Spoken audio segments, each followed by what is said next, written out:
Hi guys, welcome back to my channel. I'm sorry about that intro, it just wasn't doing. So today we are going to be making a fruit cake in a pot. Can you believe that? I made this fluffy, perfect fruit cake in a pot. I swear, in my kitchen pot.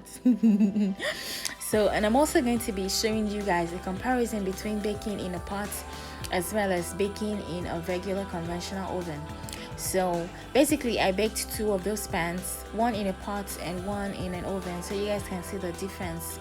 And I was really surprised, I swear to God, I was so surprised. Can you believe that cake was baked in a pot? So if you don't have an oven in your house, this is the trick, guys. This is the video for you, and you have to watch it to the end so you can understand what I am talking about.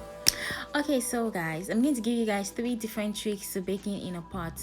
The first thing you have to make sure is you have to make sure your windows are open, because guys, like, the kitchen was smoky as fuck, like everywhere was stuffy, and I was wondering why, until I realized that, okay, girl, you're baking in a pot and your windows are closed, so I had to open up the windows.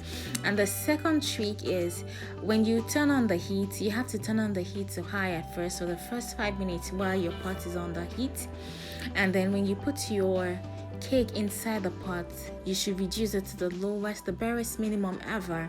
Otherwise your cake will burn. It will like caramelize all around it, but the inside would not be done. So you just have a really hot pot and then reduce the heat so you can bake gradually.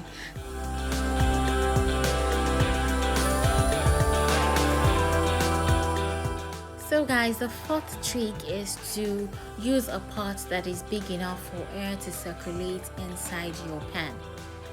Do you understand? Okay, which means that was the reason why I used that little bowl, so that it will be small enough to be able to fit inside the pot while I cover it, and still there will still be space for hot air to circulate inside the pot. Do you understand? Okay, I'm sure you do. So guys, let's get back to this cake. So right now I'm trying to caramelize the sugar, because caramelized sugar kind of makes your fruit cake very it gives it a very brown color.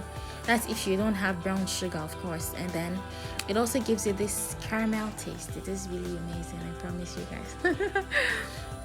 Okay guys, so we're going to transfer this into a pot, and then I'm going to mix all my batter together, and we're going to put it in 2 different baking pans, and then we're going to put one in the oven and the other one in a pot.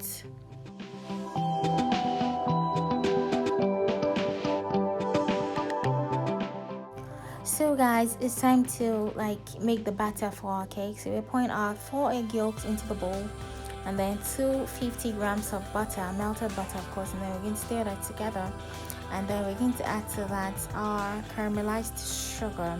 It's important at this stage to stir it really well, because you want the caramel to melt in the butter and in your wet ingredient basically. And then we're pouring in like half a cup of kefir, and then stir it really well. So now it's time for our dried ingredients. So we need 2.5 cups of flour, and then you're going to stir it well. It's important that you don't overstir, because when you overstir your cake, it kind of beats out the gluten, and you don't want the cake to be tough. You want it to be crumbly and nice, and spongy. So, and then to that, I'm going to add a tablespoon of baking powder, a tablespoon of baking soda, a quarter of a teaspoon of salt, and then we're going to stir everything together. And then the last thing we're going to add is the fruit. And don't forget, we marinated this fruit in some orange. I know I didn't say that, but I hope you read on the screen. In some orange, like I squeezed some orange into it the night before so it could soak, because I didn't want to use alcohol. So now our whipped up egg whites. So we're going to fold this in gradually in 3 batches. The reason why you're folding it in 3 batches is because you want it to still hold up the volume. You don't want to deflate the old egg white that you bake, so you should fold it in 3 or 2 batches if you like. So this one I'm folding it in 3 different batches, so it can be really nice and fluffy and voluminous. The reason why I'm doing this is because normally I don't bake my cakes this way. But I'm doing this because I'm going to bake one in a pan and in a pot, and I want it to give it as much as I want to give it a lot of chance to really rise. And I don't know, if you bake your cake this way, like you're already like helping it rise because of the air you already beat into the egg whites. So that's the reason why I'm doing this, because I've never baked in a pot. So let's see how this goes, guys. So now I'm going to transfer the batter into 2 different pans, the same pans, and I'm going to try to fill them at equal length as possible, because I want to see which one bakes first and how it bakes and which one is better. You get? So I'm going to be using this non-stick pot and then I'm going to cover the pot and then leave it on for at least 20 minutes before I touch it. And make sure to reduce the heat to the lowest possible. So I'm going to transfer the other one into the oven and then wait for maybe 30-40 minutes and come back and check it. So guys, this was 42 minutes later. It's so funny. The other cake I baked in the oven was baked within 24 to 27 minutes, but this one took around 40, almost 50 minutes. And it's important to note that the first 20 minutes when I opened the pot, like the outside was brown but the inside was still not done at all, and the whole place was full of smoke. So what I had to do was to open the window and reduce the heat. And I think this cake is done. See, the knife comes out clean, and then it is drier. I think it's a little drier than the other one, and it is spongier. I don't know how, but like I'm so surprised, like seriously, it is drier and spongier than the one that was baked in the oven.